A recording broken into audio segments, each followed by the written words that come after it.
Well,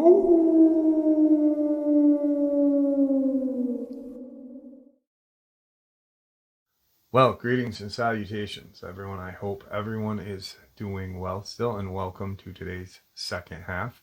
Before we jump into it, a couple quick links. As many of you know, I rely on Patreon, PayPal, channel membership, and the merch to help the channel to continue to grow and go. Links to Patreon, PayPal, and channel membership is in the description below. Merch displayed directly under the video. Also, Dogman, Frightening Encounters, Volume 1 through 3, the audiobook versions. They were written and researched by Tom Lyons, narrated and produced by me, Jeff Only. Those audiobooks are available on Audible, Amazon, and iTunes, links to which are also in the description as well. And finally, last but definitely not least, if you'd really like to help support the channel to continue to grow and go, simply subscribe. It does not cost a cent. Click the like button, takes half a second. If you don't want to miss out on any of the informative uploads I put out daily, click that bell icon, and folks, please leave a comment. Why? Well, because all of these simply help this channel to continue to grow and go. They definitely do matter and are appreciated. Now, everyone, I have taken far too much of your time. Let's jump in to tonight's second half, shall we? Today's interview is with a subscriber by the name of Chad. He is from Virginia in the Appalachian region. He's going to share with us a terrifying encounter that his dad had and a very perplexing kind of visual sighting that him and his girlfriend had while on a night drive in the mountains on a back road near a military installation. Also, before we get into the interview, where he lives, his phone service, cell phone service, is kind of spotty sometimes. And there's a section there in the interview where it goes kind of silent for about 5 seconds. It picks back up. The quality is great, but there's just that one kind of, we were using Facebook Messenger to talk to each other because his cell phone service out where he lives is not very good. And who can we blame for that but our friends with the ones that make all the decisions, right? All right, guys, let's get into it. So my father is ex-military, and he does not lie whatsoever. As long as I've known him, and he also doesn't play pranks like oh, I seen a monster. Right. So he was out hunting, and he was out there for a little while. I don't know what time of day. This was in Carroll County. It's the county bordering mine, one of them. And so this is closer toward North Carolina border, you know. So he shot a turkey, and he went to go track it and get it and pick it up. And when he looked up, he said this thing didn't make a noise or anything. And he said it was huge. It was like 9 feet tall. Wow. But he was on all fours at the time, and his length, if he'd have stood up, would have been 9 to 10. So he said that it had silver gray fur. And which later on, I told him, I said it was probably a really old one, because usually when they get older, they get that silver fur. Right. And he said it looked like what you would call a classic lycanthrope or werewolf. And I had to explain to him that in these areas, it's called a dogman. And like me, I personally don't believe they're lycanthropes or werewolves. I don't believe in werewolves, but I do believe in government experiments and hybrids. Right, yeah. So, I don't believe they transition either. No. They are born that way. Yes. And develop into that. And the government, I believe, lets them out because they say that the Appalachia is a favorite dumping ground and experimentation site for their defunct projects that they don't expect to live much longer, or testing ground for some of their bioweapons. And I've heard that since I was a kid, and not a lot of people talk about it. Right. So anyway, this thing picks up he didn't see its eyes at that point, picks up the turkey in its mouth, looks around, walks down a little bit further, and stands up on all four, or all on bipedal, and walks like a man down through the woods. And my dad's so scared, he's like, he rushed for his gun to shoot it. And he's like, well, what if I miss? What if shooting it don't work? So he just stayed there, froze. And this was years ago. My dad does not hunt anymore. So that's similar to the stories that you've told on your channel already. Yeah. My dad is petrified, and my dad's hunted since he was a child. He's killed hundreds and hundreds of turkeys and deer. Right. Like and he grew up in that area? Yeah, it's Sylvatus area, Carroll County, so it's 15 minutes from my house. Okay. In Wythe County. Not really good with road names, just areas, and I go by landmarks and stuff. So, like old school country, I just know my way around. So, he said that this thing's head was bigger around than if you look down into a 5-gallon bucket. Wow. And that its thighs were like tree trunks. Like, it was muscular. I told him, I said, it must have been eating good. And it would there. The forest in Carroll County and like the national forest areas of Jefferson and George Washington in Virginia are very, very dense. And I'm not sure which one Independence is, which national forest that's called. I think it's Jefferson still. But in Independence, which is on up, it's closer to like Withville and Grayson. Which Independence is in Grayson, I'm pretty sure. But Independence, it's even denser than Carroll County. And so, we're proceeding. He's freaked out. He comes home, and he's kind of afraid to tell Mom because Mom thinks he's crazy. My dad doesn't lie. When Dad tells this story, he literally shakes to this day and gets goosebumps, and you can see the hair raise up on his arm. So I know my father is not lying. Right. Not only that, he's a spiritual man, praying man, God-fearing man. He's not just going to outright lie about something like that. I mean, my dad don't go hunting anymore, so you know he saw it. Yeah, that tells you something right there. Yes. He said that its head looked like a wolf. Just like the underworld or the Howling or Blood Moon or whatever, like the movies in Hollywood, they actually look like that. And I've heard of different kinds in different areas, which makes sense. Just I guess it depends on what my personal belief is that they splice DNA of different canids to try to produce hybrids, and they've even came out like I'm sure you've heard of Mr. Jones on the internet. Talks about back in the 90s, he was talking about chimera human hybrids and how the government was doing it, and everybody laughed at him and stuff like that, when all along I knew they were doing it. Yeah. I've learned how dirty the government is and what they do since I was a kid because my dad was in the military. Yeah, they've been doing that genetic testing in underground bases for years, since the 50s. Yes, and there's so many old abandoned mines and stuff in my area, in our area in Appalachia, that's one of the reasons it's one of their favorite places. But it interested me because when I started listening to your channel not too long ago, actually, you were talking about like Tazewell, Smith County, and all that, in Marion, Abington, all that area. That's literally like 45 minutes away from me. Yeah. I'm just on the other side, headed down toward North Carolina. But I didn't know that those areas were a hot spot until I started listening to your channel, and I always knew ours was. But the problem is the missing people thing. Yeah. Doesn't happen here. It just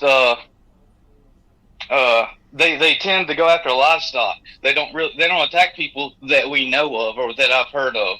You know what I mean? Like if it did, they covered it up, or people just hush about it. Right. And So I was like, that's interesting. So these in that area you were talking about actually have attacked people. And I'm like, well, maybe they had a good reason to. Because they are sentient. Like, they know what guns are. They know what vehicles are. And then some of the stories where they actually interact and make, like, you know, they show emotion. Yeah. They're a sentient creature. Yep. So, and I don't believe in vampires. I don't believe in like the crawlers, the rakes. I think all that stuff's interesting, but I don't, at my core, I don't believe that that's what they are. I believe that they are experiments. I think the crawler, yeah, I'm on that kind of feeling myself, is the crawler thing is some kind of genetic, you know, because Yes. when they were talking in Dulce and New Mexico, you know, there's humans that had been abducted and, you know, like experimented on. Yeah. You know, some genetic splicing, you're going to turn a human into a, lack of a better word, a freak show. And, you know, Yes. very strong, very intelligent, and let it loose in the woods. And, you know, who knows what happens at that point. Right.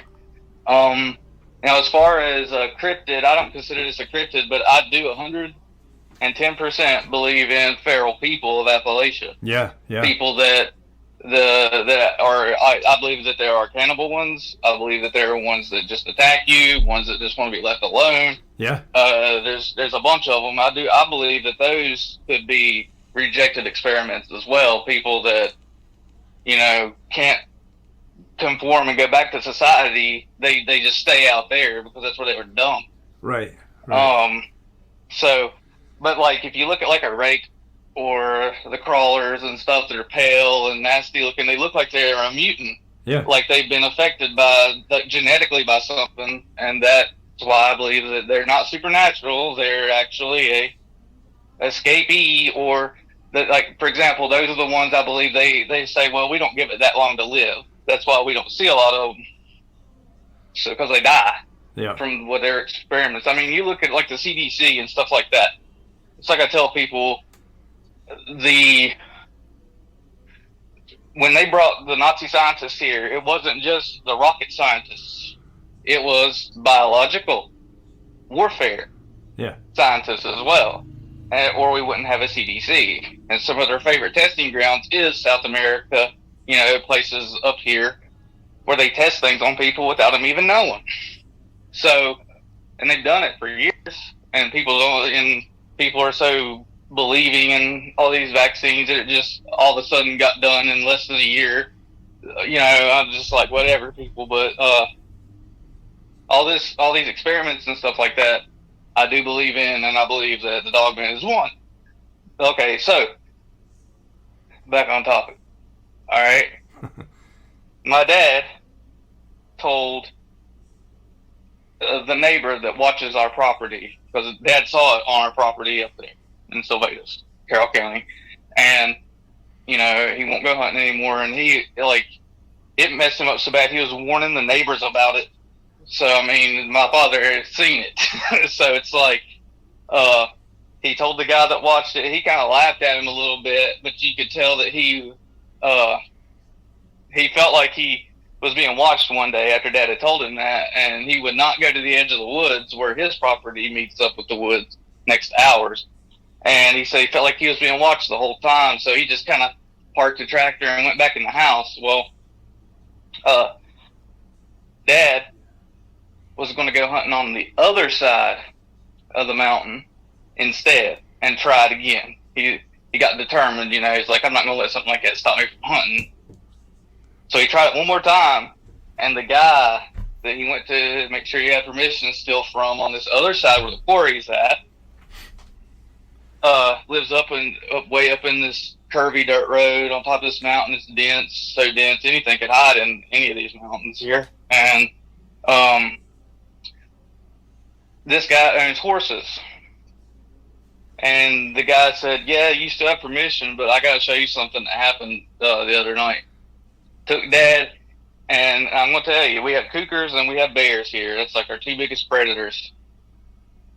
Not excluding the Dogman, Right. but still. A healthy, full-grown horse, a cougar and a bear, to my knowledge, will not catch that thing and rip it to shreds and throw pieces of its body all over the field. Well, that's what happened to one of his horses. He said, I'm burying it. But its head was over here. It was ripped open. All these parts of it were slung everywhere. And that happened in one night. Wow. So it was across the road. So you got like this big wooded area, and then the road 100 cuts through it. So it was on the other side where the quarry was, from where Dad had seen his. And we think, yes, that's what it attacks. It's mostly livestock. We've never heard of them attacking people. And so after that incident, needless to say, Dad came home, gave up. Did your dad ever say what that guy thought killed his horse? He said he had no idea, but Dad told him about what he had seen. Yep. And the guy said, yeah, maybe. And, you know, when you tell somebody like that, even around here, even if they believe you, you won't know it because people just won't talk about it. Right. Okay. And so I think he did tell him. I'm not sure. But I know that around here, there's nothing that's going to do that to a fully developed, healthy horse that's not limping or weak or, you know, because a predator will go after them first. They won't go after a fully healthy animal. Right. And so then, fast forward a little bit, a couple months to a year later, I think, because I'm trying to get my times right. But the events is what really matters to me. I'm trying to go in order. So fast forward to a couple months ago.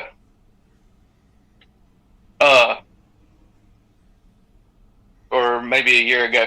Regardless, my dad's cousin that has his farm next to the other guy's, but he lives on the other side of the road. He was in his cattle field or horse field and was feeding hay, and he looked down at the edge of the woods, and I've heard a lot of people say they see a lot of these encounters at the edge of the woods, that they'll just come out and go back in, and I've heard a couple of your stories on there from accounts where that's been in the woods too, but like Dad's, and like the guy in the tree stand, oh, that creeped me out.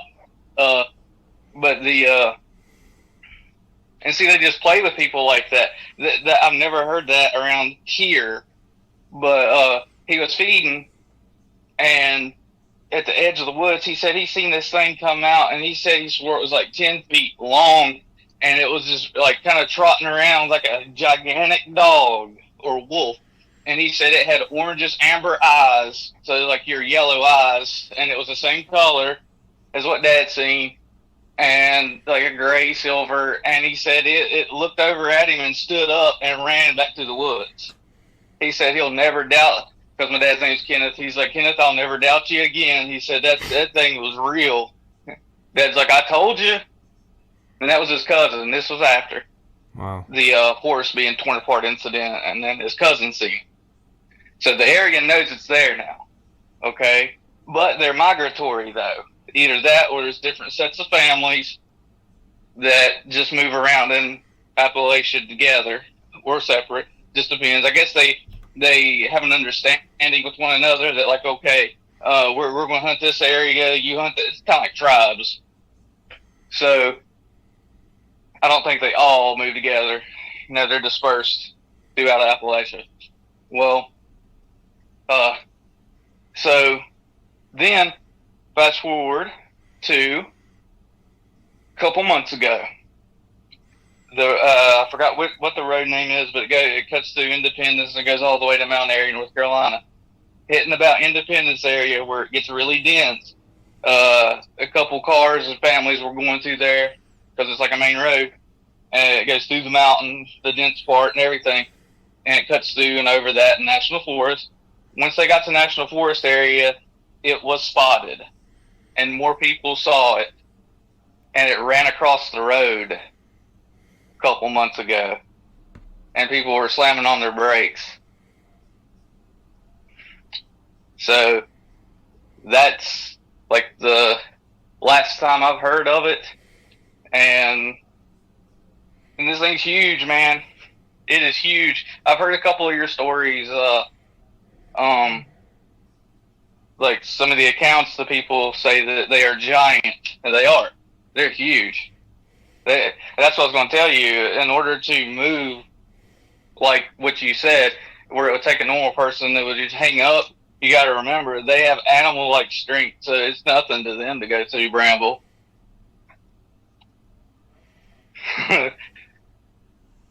So, are you still there? Hello?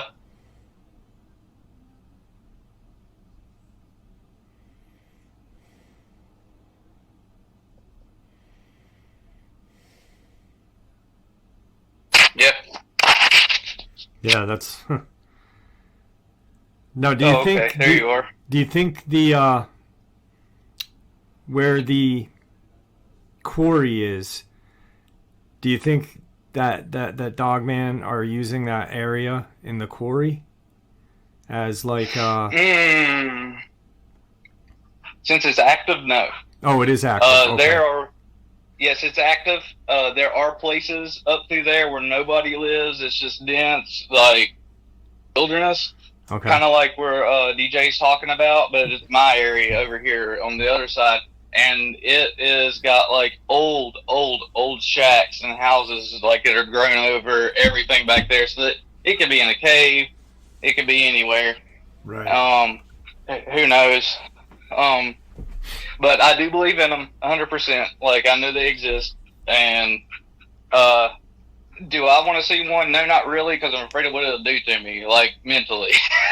Yeah, absolutely. Like I said when we were talking before, I still, this is, almost 30 years later, and it still, haunts my brain because I still don't know what it was. You know what I mean? Which is, it's kind of a hard thing to have in your brain, not to, you as a human, you want answers. And when you can't get an answer, it really does mess with you. You had said something earlier about the, the feral people and stuff like that. And is that anything that you've heard of up in your region?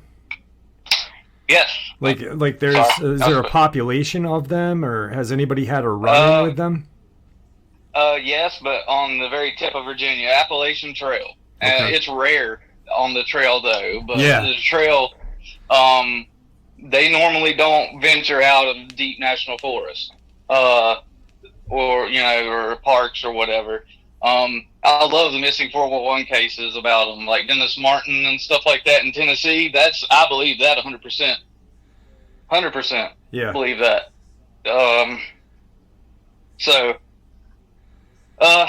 It's like I told people, it's like if they do transition from something to a hybrid, that's like the feral people could be them as well. But here's the deal. After Dad had told me all this stuff and all this stuff transpired, this was before it was spotted in Independence again. Me and my girlfriend started looking up podcasts. She's like, wait a minute, I've heard something about this. And we looked it up, and it was just like back in the 30s or 40s, I think. But it was in Grayson County, which is where Independence is. Okay. And Carroll County butts up against it. And Wythe County butts up against Grayson too, I think. So that this area, there was an old story where it might have even been the 50s, but there's this old lady and her niece or granddaughter. They lived up in the mountains right there in Independence and Grayson, and she had a pet bear. She would feed it. It would come by, and she always called it her guard bear. It would guard the house. and this is like a true story. Like they say, it's a true story. Yeah. And she would feed it and everything like that. Well, she had noticed that he hadn't been around for a while, and something else was messing around her house. Yeah. And needless to say, she figured out what it was because it was looking through the window, trying to get in the door, trying to get through the windows, and it had yellow eyes. And she said it looked like a wolf man that stood upright and was trying to get in their house. And it kept pestering them, and then one night, finally, the bear came back and attacked it. I did that story on my channel. Yeah. Okay, I didn't know that. I was wanting to know if you ever heard it, but that was in the county right next to mine. Okay. Yeah. The lady, they called the bear like Captain. They had a nickname for it called Captain. Yeah. Yes, that's my people, man. That's the county right over from me. Yep. So they've been here for a long time, but the oldest story, I don't know how old it is. I'm trying to put two and two together with government experimentation, how long they've been doing it, which we really don't know, opposed to them being a naturally occurring thing. And I don't believe they're naturally occurring. There's not enough of them that we know of to maintain a naturally occurring population. Now, a bear, I see bear every now and then, but I know there's plenty of male and females. We even have bear season to go hunt them. Right. So, a Dogman you don't see as many of, and so cryptids in general and stuff like that. That's why I believe they're government experiments. Like, they would have to be. Well, they don't have to be, but yeah, I mean, there's tales of them existing for before the government was even around. Yeah. And like you just said, you just said, like with bears, how often do you see a bear, but they're there. Yeah. And these things are supposed to be smarter than a bear, smarter than, so they're going to be a lot more adapt to hiding out and using, the land just like a bear would to hide out. So it's, I believe, I've had a guy on my channel who worked for the government and said they chipped them in Virginia. And they didn't modify them. They were just using them. But, no one really knows for sure 100% until we have one on a table with an independent kind of scientific. That'll never happen. No, it never will. And if it does, it'll never be believed. You could drop one in the middle of a sports stadium and people would say it was AI or, whatnot. And so, yeah. So I told you about the different military installations, or we were talking about that. And so you have the reserve centers here and there. Well, we have one close, and they got like the motor pool that they use to interchange Humvees and stuff. So one night around 10:30, 11, me and my girlfriend drove past there going up the mountain, which is part of National Forest. And I look over the bank, and behind the building, they had an armored vehicle.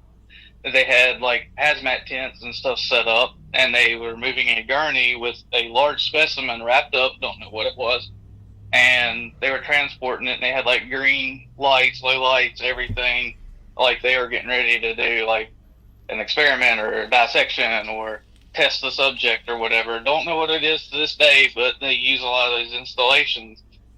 Yeah. And this was at night, so.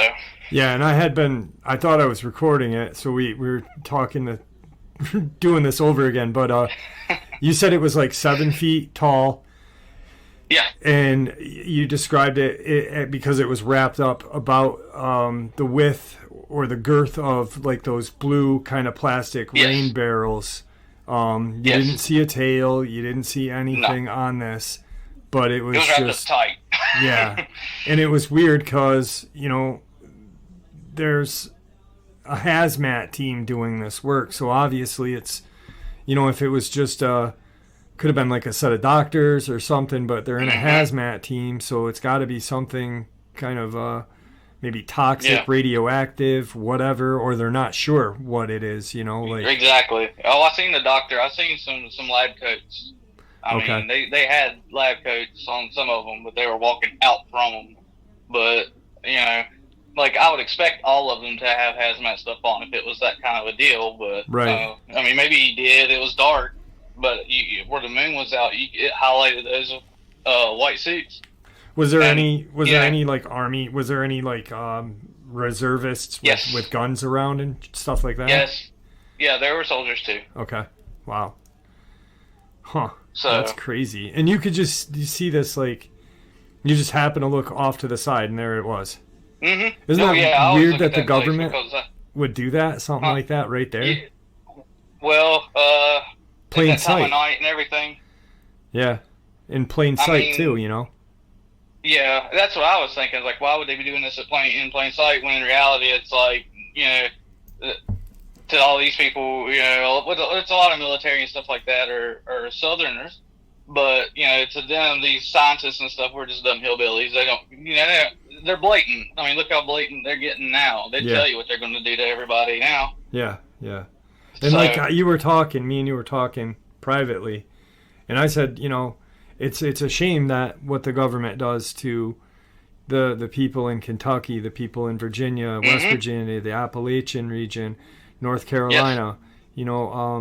Some of the nicest people that I've met since doing this channel are from that region, and they're the most humble, honest people you could ever meet. And they label you guys because it is poor there, unfortunately, but it is. That doesn't mean you guys are dumb, inbred, and all meth heads. Like it's right. It's just it's sad, and it's almost like they. It's strange that the addiction rate is so high there where a lot of these sightings are. It's almost like the government is pushing the... Yes, they are. Yeah, like with the old... That's what I was going to tell you. Drug clinics and stuff like that, yeah. Yeah, it's to keep you hooked. The methadone clinics are to keep you hooked on it, but pay them for it. That's what I was going to say is... it's a perfect out for them. Yeah. So whenever there's an uptick of sightings or this or that or the other, which some of the biggest extraterrestrial sightings that are supposedly true stories is in West Virginia. Yeah. And, so that it's a perfect out for them. They can say, oh, they're all messed up, pillheads, whatever, methamphetamines. It's like, not all of us. And not only that, I will tell you this. I will take up for some of those people. I feel for them that can't get rid of their addiction.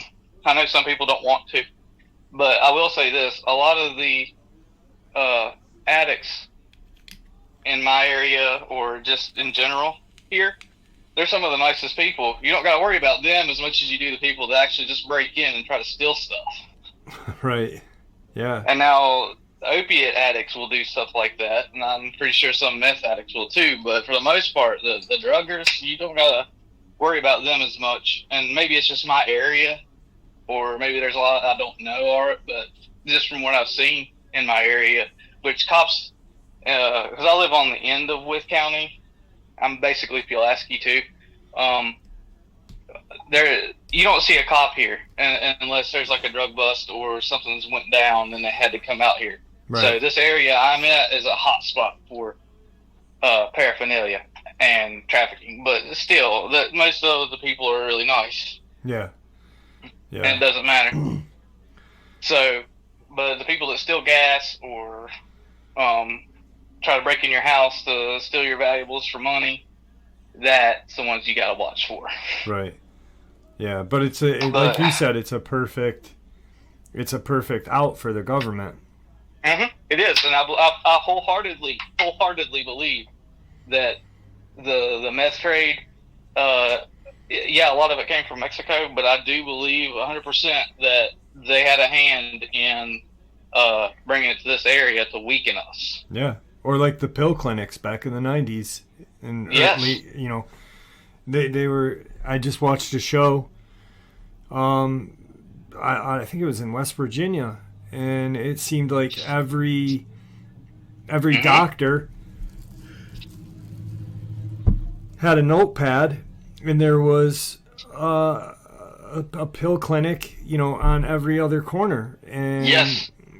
it was almost like, hey, let's keep the addiction flowing. Let's keep the experimentation going on in this area. In that Big way, pharma, man. Yeah. Yeah, and it's legitimate. They really are doing that stuff, and and then they blame it on, like, of course there's individuals and stuff that are Right. dealing and stuff like that, obviously to make money, because like, I'm fortunate in my area of Appalachia that a lot more money and bigger industry came in, or we would be just like Clay County, West Virginia, or somewhere like that, and like, it's still considered an impoverished area because it's still Appalachia, but we're a little better off, I guess you would say, financially and stuff. We're still the same people as, like, you go to West Virginia, it's still the same people. You have it, folks. I do hope you all enjoyed this second half as much as I enjoyed sharing it with you. I'd like to thank you all for supporting the channel. It is, after all, your support that keeps this channel growing and going, and what gives us all a place and a chance to share our experiences and theories judgment-free. Everyone is simply treated with the respect that we deserve. Please, everyone, stay safe, happy, healthy, and ever vigilant, keeping an eye on our children, pets, family, and friends. These creatures are real. They are out there and dangerous. Share this information with those you love and care about, and it may just help save their lives someday. Until next time, never stop asking questions, never stop searching for the truth, and God bless you all.